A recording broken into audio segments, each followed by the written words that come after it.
If you're a maintenance supervisor for a commercial property, you've had to deal with everything from leaky faucets to flickering light bulbs. But nothing's worse than that ancient boiler that's lived in the building since the day it was built, 50 years ago. It's enough to make anyone lose their cool. That's where Grainger comes in. With industrial-grade products and dependable fast delivery, Grainger can help with any challenge, from worn-out components to everyday necessities. Call, click Grainger.com, or just stop by. Grainger, for the ones who get it done. Other shows we have for you to enjoy at myclassicradio.net. The Avengers was most certainly not a household name in South Africa prior to the radio series. With no national television service until 1976, the mechanism simply was not present in the country to show television programs to mass audiences. While many other countries reveled in the filmed adventures of John Steed and company, South Africa was not equipped to join in the fun. The series took Britain by storm and made a major impression in the American markets, being that greatest of rarities, a British series given a network transmission slot. However, as a filmed series, rather than a videotaped one, The Avengers was able to gain a modicum of exposure in South Africa through film rentals. Come and listen at myclassicradio.net.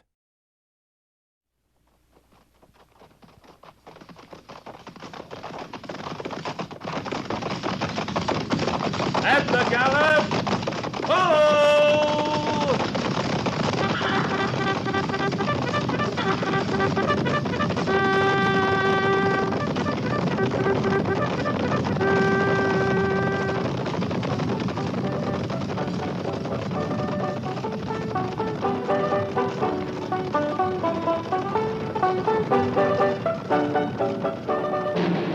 Fort Laramie.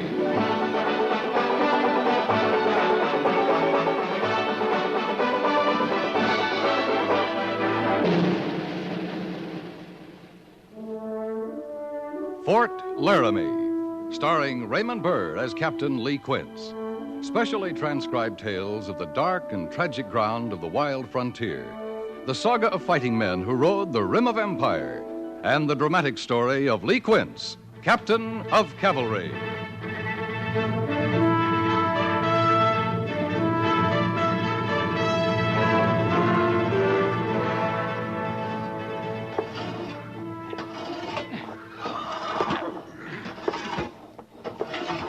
I think maybe I'm wearing thin on this stable detail beam. This is 3 days running we drew this duty. Anytime you want to tell me something I don't know, I'm willing to listen, Harrison. Tomorrow morning, come fatigue call, I got a mind to bust out of line and volunteer for something more elevating. I don't see how there's a job on this post more elevating than readying up a stable. You ain't ever got a complaint, have you? There's a long list of things I ain't never got, Harrison. A man ought to want change in his life. He ought to seek it out, try for it. Change, that's what keeps a man's interest alive. When you bust out a line tomorrow morning, why don't you volunteer for post chaplain? Now, you think you got off a good one there, don't you, Beam? You're just right pleased with your fine touch of humor. I thought you knew I was comical. Oh, I'm standing here near busting laughing. That's how comical you are. I'll make this arrangement with you, Harrison. I won't talk to you if you won't talk to me. I'd admire to do that. I just admire to.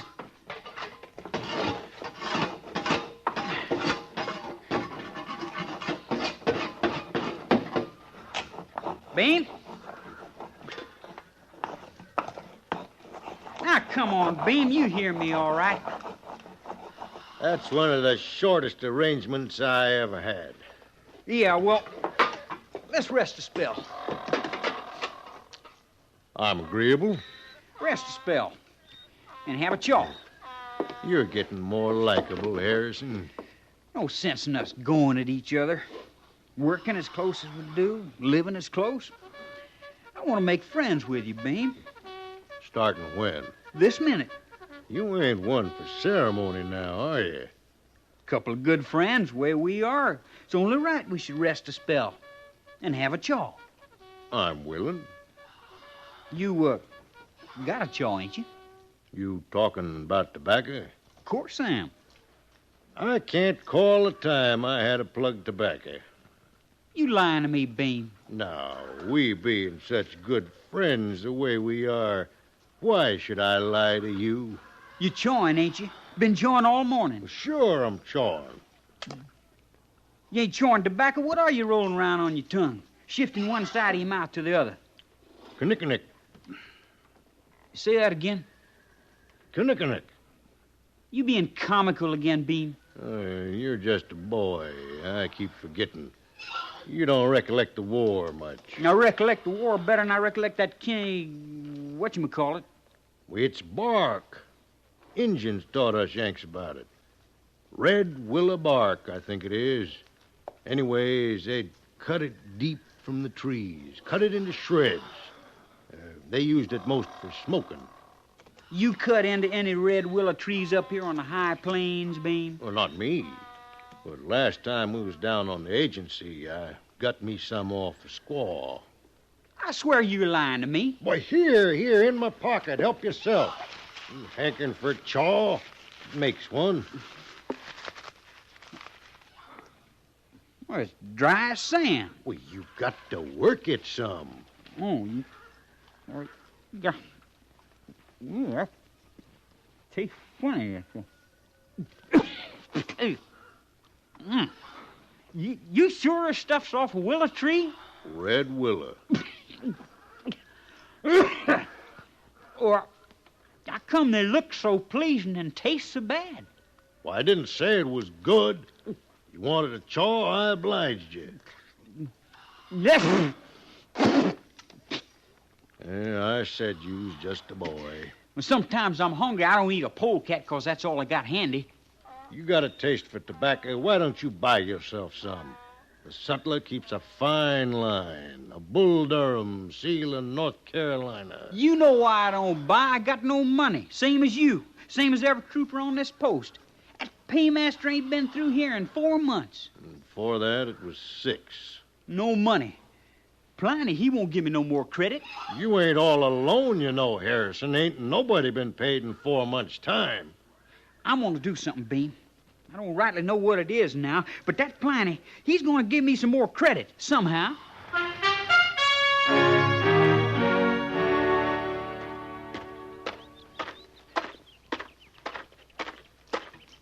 Major Daggett, sir? Oh, Captain Quince. He's about to send for you. Yes, sir? I thought this morning's drill went very well. Seemed to. But there's one thing that's becoming a problem. Selecting my orderly for the day. I want you to give some thought to it. In what way? Well, as I say, the drill seems sharp enough. Soldiering generally is good. The men are keeping the post in good order. The men themselves are the problem about this orderly business. Let's see now. The book says the neatest and smartest trooper will be chosen as orderly of the day for the commanding officer. It's supposed to be an honor, Captain. A recognition for good soldiering. Lately, my orderlies have been smart enough, but the neatness is severely lacking. I'll speak to B Company about it, sir. We still employ laundresses at Fort Laramie, Captain. And the clothing allowances are far better than they used to be. Well, when they come. Now, what do you mean by that? Just that the paymaster hasn't stopped here since mid-spring. 4 months. I'm aware of that. Summer soldiering's tough, Major. Campaigns are hard, weather's hot. Neat and clean is a big order. A good soldier will still make the effort. Pass the word, Captain. Yes, sir. Oh, now then. You want to see me about something? Yeah? The paymaster. I wondered if he's heading our way at all. Are you running short of funds, Captain? I'm not asking for myself, sir. Let's see. Last word I had, he was here at Fort Omaha. And with the stops to make between here and there, I can't say with certainty when we should expect him. That'd mean stops at Fort Kearney, McPherson, here at the North Platte Station, and Fort Mitchell before he gets here. Unless he cuts off down to Fort Sidney after he leaves North Platte Station. Well, 4 months is a long time for the men to go without pay, Major. I know it. Unfortunately, the route and schedule of the paymaster is not within my province. Oh, are there hardship cases, Lee? I'm hearing no complaints directly. I don't like it either. But they're fed and clothed, and I'm sure Pliny's doing the best he can in the way of extending credit. You are? Well, he'd be a fool not to. Pliny likes money, Major. Got a real respect for it. I don't think he feels just the same toward extending credit.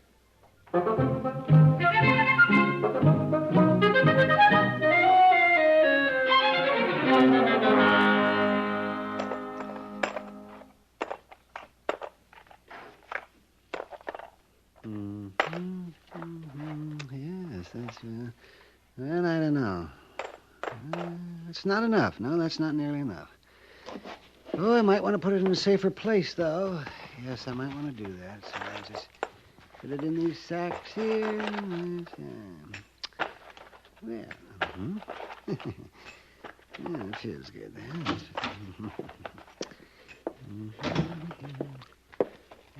Morning, Pliny. Be with you in just a minute.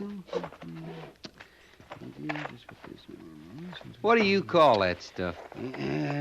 Why, money, Sergeant. Yes, money. Oh, now, Pliny, you don't call that money. You get alone with a couple of sacks of that, and you know blame well you call it sweetheart or something loving like that. Oh, that's not true. No. I call it money. No, really, I do. Money. What you gonna do? Bury it, see if it'll grow? Indeed not. That can be very dangerous, burying money. Just fill these sacks here. Say, you're getting some shin plasters in there with the big bills. Oh, my, I wish they'd quit making them. It's confusing. You think you got a nice roll of bills, and then some of them 3-cent notes get in there, and gee. Yeah, let's see what besides, it won't, It won't? No, indeed. An exploded theory years ago. What is? If you bury money, it will not grow. Well, now, I learned something today. Yes, many years ago, too. Let's see here. Now. There, that completes... fine. Now, I'll just put these sacks in my safe and everything. Are you wanting to buy something? What kind of cigars you got? Oh, we got some fine Havanas, just the best there is. Here, I keep them over in the cabinet by the door, under lock and key. Pliny. It's me, Sergeant Gorse. Yes, I see who it is. Oh, yeah. Well, I've got long 9s, supers, and short 6s. And I got a 3-cent shin plaster. Where? Right here. Oh, yes. Yeah, so you have. 3 cents. Well.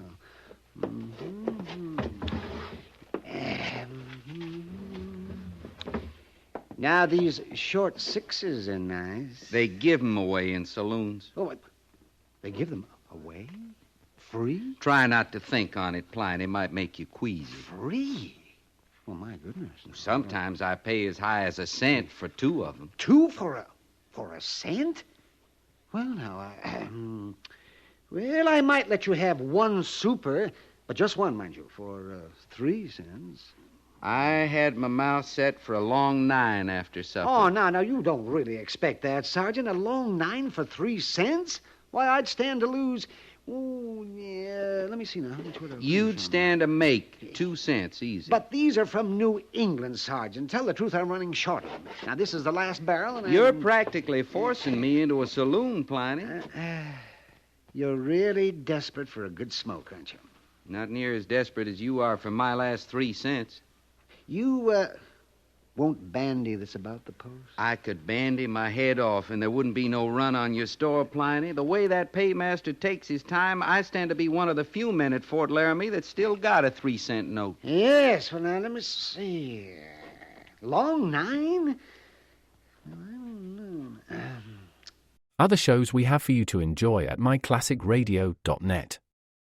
The Black Museum was a 1951 radio crime drama program independently produced by Harry Allen Towers and based on real-life cases from the files of Scotland Yard's Black Museum. Ira Marion was the scriptwriter, and music for the series was composed and conducted by Sidney Torch. Although often mistakenly cited as being produced for the BBC, the series was produced and syndicated commercially by Towers throughout the English-speaking world. Come and listen at myclassicradio.net. All right, help yourself, Sergeant. 2-1. For 3 cents.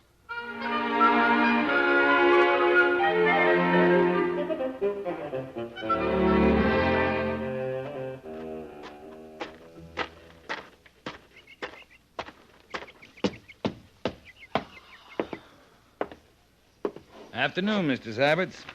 Oh, good afternoon, Captain Quince. Working on your journal and taking the air at the same time, huh? Too hot in my quarters, a bit more of a breeze out here. You feel the breeze off these plains. You're an optimist, Mr. Saberts. It's hot. Hot as sin. Wonder if it's this hot where the paymaster is. Not near as hot as where most of the men wish he was. Oh, I didn't mean that, sir. I did. You feeling the pinch, too, Mr. Saberts? No, sir. I'm fine, thank you, Captain. I was just thinking maybe it's the weather delaying the paymaster again. Last time it was snow. It was last month, wasn't it? Well, last month you passed that tobacco around among the men. My uncle sent it, the one in Connecticut. I wrote him, sort of suggested it'd be nice to get some more, but either he hadn't gotten the letter yet or he didn't get the idea. It was a good thing, Mr. Saberts. Thank you, sir. You still serving on the Council of Administration? Oh, yes, sir. Yes, I am. Still have charge of the post fund, do you? That's part of the duty. How much money in it? Let me see now. I have the exact figures in the ledger up in my quarters. I'll run up and get Oh, them. never mind that. You've got an idea how much, haven't you? Well, I'd have to think a moment. According to the general orders, the sutler pays 10 cents for every officer and enlisted man. That's 10 cents a month, payable every 2 months. About $30 a month, then. Roughly that. $360 a year. Have we had any cause to disturb it recently, Mr. Saberts? Well, we bought garden seeds a couple of months ago. That's in accordance with Provision D of the general orders. Mm-hmm. And before that, we took some out to buy newspapers. That's according to the last part of Provision C. I just wanted an idea of how much, Mr. Saberts. I think close to $500, very close to that. Suppose we let the men draw on it till the paymaster comes. Draw on it? Yeah, borrow it. For what purpose? Tobacco, beer, whatever use they want to put it to. But the general orders are specific as to the uses of the fund, Captain. I'm aware of that, Make but an independent decision. That is to say, this order comes from the Adjutant General's office. I have a copy of them here. When I was appointed to the Council of Administration, I made the orders part of my personal record. No need to read me the orders, Mr. Saberts. Oh, no trouble, sir. I'll be glad to refresh my own memory. Here it is. General Orders number 22, dated April 7, 1866. Well, the first part deals with the sutler requiring that he make this payment for the privilege he enjoys as post-trader. I just thought if the men could look on it like it was their own money, not a handout. Oh, here's they the part might... I was talking about, sir. The post fund is to be used for A, the expenses of a bakehouse, B, the establishment of a post school for uneducated soldiers who might desire schooling, and for the children of the soldiers. I was thinking more like a plug of C, tobacco. the establishment of a library and the purchase of newspapers. D, for the purchase of garden seeds. Oh, that's the provision I mentioned previously. Tobacco or a glass of beer. You know, this hot weather, a man ought to enjoy a glass of beer. And if then he finally, provision E provides... Mr. Syberts. Yes, sir? I'm getting the idea there's no provision for beer and tobacco when the paymaster's late. That's correct, sir. I'm sorry to say that there isn't. Well, thank you for your time, Mr. Syberts. Captain Quince, I could get a letter off to the Adjutant General's office asking for clarification. Oh, no, that's a bad habit to get in, writing Washington for clarification. You get into that, you'd have to give up soldiering.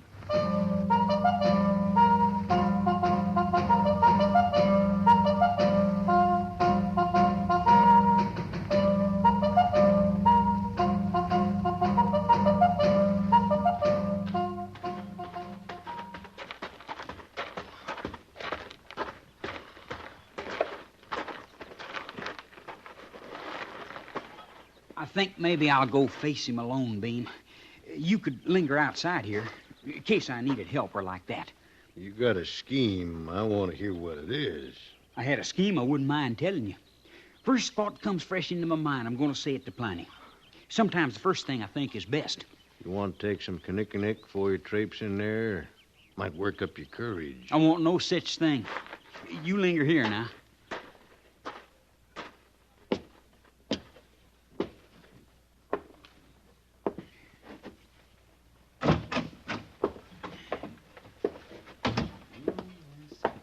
Look around if you like. Be with you as soon as I close the safe. Take your time, Pliny. There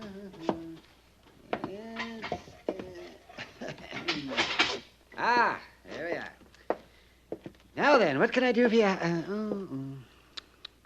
It's you, Trooper. I thought it might be a customer. I mean to be. Now, what I had in mind... Trooper Harrison, we've been through this before.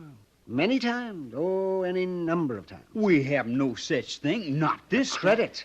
I've been extremely generous about extending credit. Not recent, you ain't. Oh, but you're wrong. Last evening I was looking over my accounts. Now, the paymaster is 4 months late, as it is. Now, I know that without looking into my accounts. Hear me out, boy. Now, hear me out. Well, I discover that if you give me your full 4 months' pay, we'd still have some accounting to do, you and I. You think I'd come in here, face the shame of asking your favor, if it wasn't real important? Well, I don't know, would you? A man's got his pride, Pliny. Yes, I suppose so. And next to a man with good credit, give me a man with pride. Every time. Every time. It's my ma, Pliny. My old gray-haired ma. No. Oh. Guess you know how I feel about my old ma. Well, of course I do, indeed. Of course. Your old ma. Why, sure. Well, now, she's got a big day coming real soon. And it come to me... Say, another big day? What do you mean? Well, last night, you remember the accounts? I noticed she had a birthday just a few weeks ago. She did? Yes. Oh, we got up a nice selection of gifts for her. Half a dozen plugs of tobacco. And it seems to me we tucked in some cigars for Mother. Fine Kentucky woman, my old ma. Oh, yeah. And the month before that, on her birthday, we bought Mother 2 jugs of whiskey and a pipe. Well, now, you recollect about them jugs. Remember they got broke over in the barracks? That's right. Got broke. And not a drop of whiskey reached the floor. Oh, yes, I remember that. Well, yeah, well... when is Mother's birthday this month? Oh, now... It's not her birthday this time, Pliny. It's... This time... Well, this time she's... She's, having a baby. A baby? Oh. Mother is having a baby. Oh, my. Fine Kentucky woman, my old ma. Yes, isn't she? Oh, we'll want to do something about that now, won't we? Well, yeah. I thought we'd get up another batch of plug for some cigars. And this time we'd take special care of them jugs don't get broke. Oh, all the care in the world, yes. For Mother. Yeah, I'll give you a hand. You want to start putting everything together? Yes. Yes, I'll just get you down. Yes. What you doing? Here, now, you write down Mother's address. Write it down for what? For the parcels. My goodness, we're not going to take any chances this time. No, sir. I'll march these to the post office. Mail them to Mother myself. Oh, Pliny. No extra charge, none whatsoever.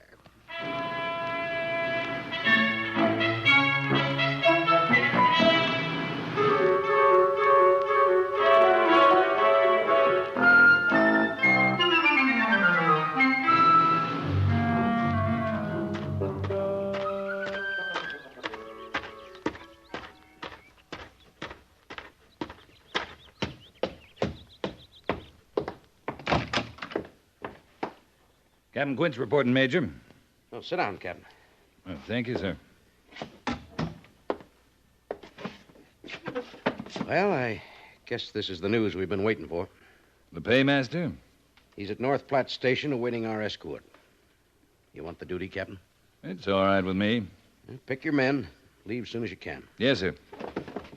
If things go as they should, you'd be back here by late Friday, right? Right.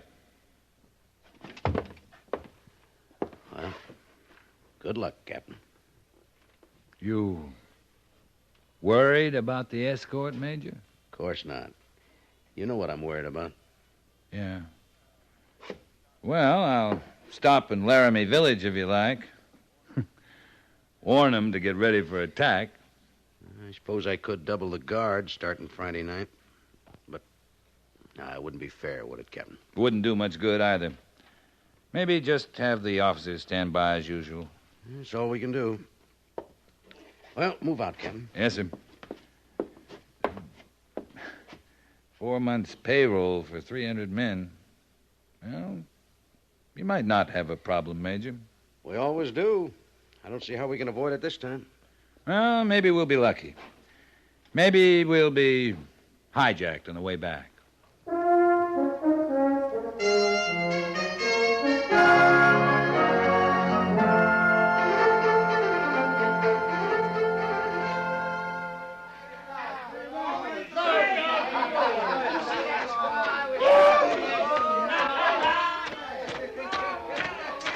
I came as soon as I could, Captain.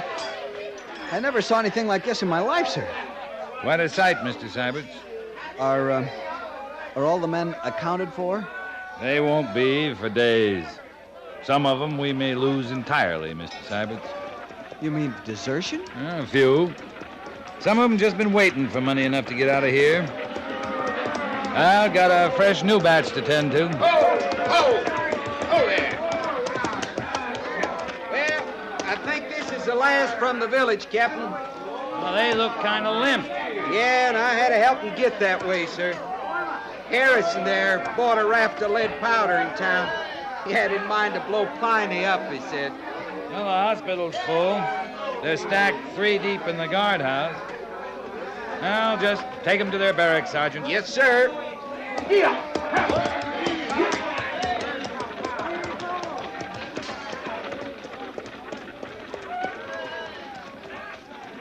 Syberts, Yes, Captain? there's still a guard around the powder magazine? Oh, yes, sir. Major Daggett's directing that personally. Good. The men, they wouldn't bother the powder magazine, would they? They might, Mr. Syberts. Might blow up Fort Laramie, or they might just pool their money and buy it. This army might do anything on payday.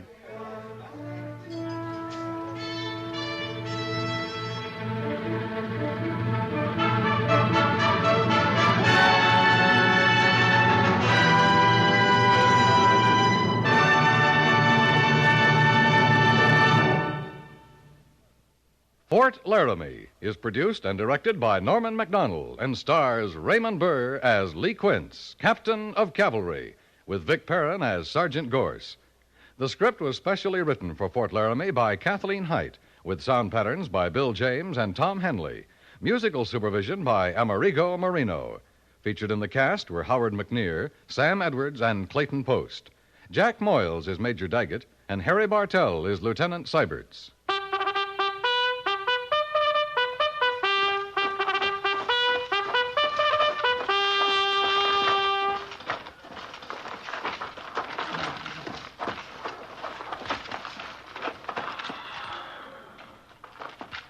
Company, tension! Dismiss.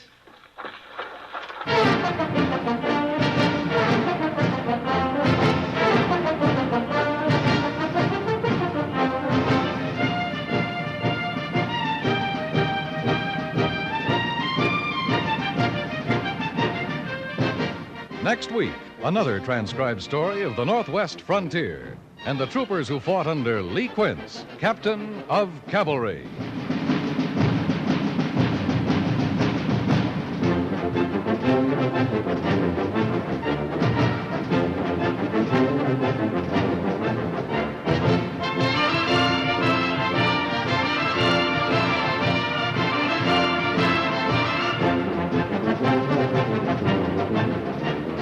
This is Norman MacDonald. 67 years ago, as the first hint of autumn stole across the Laramie Plain, the decree was issued to close Fort Laramie as a military post. It was a routine order couched in the clipped, impersonal language of the Army. Fort Laramie had served its purpose. Close it down. Put a period to a chapter of history. Put an end to an era. That's what the decree really said. For the abandonment of the fort on the Laramie marked the closing of the frontier. The story of Fort Laramie is a monument to ordinary men who lived in extraordinary times, of a land that was new and untried, as cruel as it was beautiful. It's the story of small numbers of men with good in them and bad, heroism and cowardice, honor and dishonor. Ordinary men.